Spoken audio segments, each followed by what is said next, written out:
Praise the lord. పిల్లరా, ఈ యొక్క ఉదయకాల సమయంలో దీని వాక్యాన్ని చదువుకుందాం. సంఖ్యాకాండము 16వ అధ్యాయం 4వ వచనం. Numbers 16 and verse 4.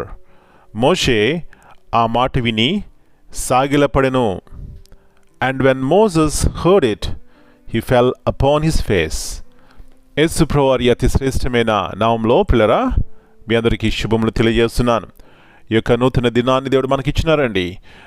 మనము దేవునికి కృతజ్ఞత ఆశలు చెల్లించాలి. గల కారణము ఇంకా మనం బ్రతుకున్నాం, ఈ లోకంలో జీవిస్తున్నాం, తింటున్నాం, త్రాగుతున్నాం అంటే అది దేవుని యొక్క మహా ఉచిత కృప. ఇది సత్యాన్ని గుర్తించినట్లయితే పిల్లరా దేవునికి కృతజ్ఞత ఆశలు చెల్లించకుండా ఉండలేము. పిల్లలు ఇక్కడ చూసినట్లయితే మోషే గురించి మరొకసారి మనం నేర్చుకోవాల్సింది ఏమిటంటే మోషే ఎంతో దీనుడు అనే సత్యాన్ని జ్ఞాపకం చేసుకోవాలి. ఇక్కడ చూసినట్లయితే పిల్లరా మోషే నాయకుడు నడిపిస్తున్నాడు. తనకున్నటువంటి గొప్ప క్యారెక్టర్ ఏమిటంటే తగ్గించుకోవడం, సాగిలపడటం. దేవుని ఎదుట ఎప్పుడైతే మనం సాగిలపడతామో పిల్లరా ఈ లోకంలో కూడా ఎక్కడ తగ్గించుకోవాలో తగ్గించుకుంటాం.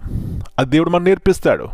ఇక్కడ అహరోను మోషేలు ఈ యొక్క సమాజాన్ని నడిపిస్తున్నారు. అయితే ఆ సమాజంలో కొందరు పెద్దలు మోషే మీద తిరగబడ్డారు. నీవేనా పరిశుద్ధుడవు, నీవేనా నాయకుడవు అని పిల్లరా మోషే మీద తిరగబడినప్పుడు మోషే ఎంత దీనుడండి, సాగిలపడ్డాడు. దేవుని ఎదుట కూడా సాగిలపడ్డాడు. దేవుడు అంటున్నాడు వీరిని నేను నాశనం చేస్తాను అన్నప్పుడు పిల్లరా అయ్యో దేవా నువ్వు నాశనం చేస్తావా అని ప్రార్థించినాడు.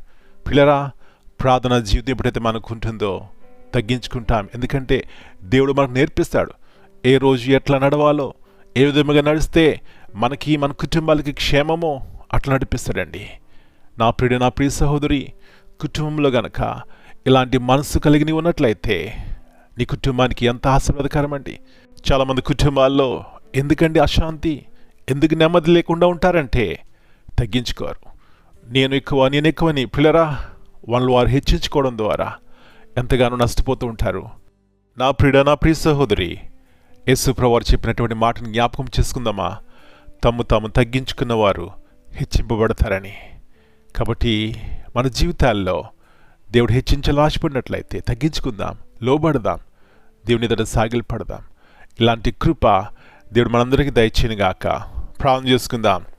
జీవముల దేవా, పరిశుద్ధమైన తండ్రి, మరి నూతన ఉదయకాల సమయాన్ని బట్టి మీకు వందనాలు చెల్లిస్తున్నాం. మరొకసారి మాకు జ్ఞాపకం చేస్తున్నారు. తగ్గించుకునే మనసు మాకున్నట్లయితే ఎలాంటి దీవెనకరమైనటువంటి జీవితము మేము జీవిస్తాం ప్రభువా. అనేక మందికి ఈ దీవెనకరమైనటువంటి జీవితం ద్వారా యేసు ప్రభువాని చూపెడతాం. ఇలాంటి ఉన్నతమైనటువంటి క్యారెక్టర్ కలిగి మేము జీవించడానికి సహాయం ఇచ్చేయండి. మా పిల్లలందరిని బట్టి మీకు వందనాలు చెల్లిస్తున్నాం. ఎన్నోసార్లు కోపం ద్వారా, క్షణిక ఆవేశం ద్వారా ఎంతో నష్టాన్ని కలుగజేసుకుంటూ ఉంటాం. కాబట్టి మరొకసారి జ్ఞాపకం చేస్తున్నారు. మీ మాటలు ఎప్పుడైతే మా జీవితాల్లో ఉంటాయో ఎలాంటి మనసును మేము కలిగి ఉంటాం, దీనత్వం కలిగి ఉంటాం ప్రభువా. మీరు మెచ్చే రీతిగా మేము జీవిస్తాం ప్రభువా. ఇలాంటి కృపను మా అందరికి దయచేయండి. మా పిల్లల కుటుంబాలను మీరు దర్శించండి ప్రభువా. కుటుంబంలో మోషే వంటి సాగిలపడేవారు ఉన్నట్లయితే ఆ కుటుంబాలకి ఎలాంటి ఆశీర్వాదకరమైన ఇలాంటి ఆశీర్వాదకరమైనటువంటి వారిగా మమ్మల్ని అందరినీ సిద్ధపరచమని మళ్ళీ మీ చేతిగా అప్పగించుకుంటున్నాం. పిల్లల్ని మీరు దర్శించండి, పెద్దలను దర్శించండి. ఎవరైతే వ్యాధిగ్రస్తులు ఉన్నారో వారిని ముట్టండి, బాగు చేయండి. ఈ దినమంతా మీరు ఎక్కడి కింద భద్రపరిచి ఇలాంటి గొప్ప మనసును కలిగిన వారమై దేవుని యొక్క నామమును మహింపరిచే రీతిగా మా జీవితాలు ఉండడానికి సహాయం ఇచ్చేయమని యేసయ్య అతి పరిశుద్ధమైన ఘనమైన నామమును బట్టి ప్రార్థన చేస్తున్నాను తండ్రి. Amen. God bless you all.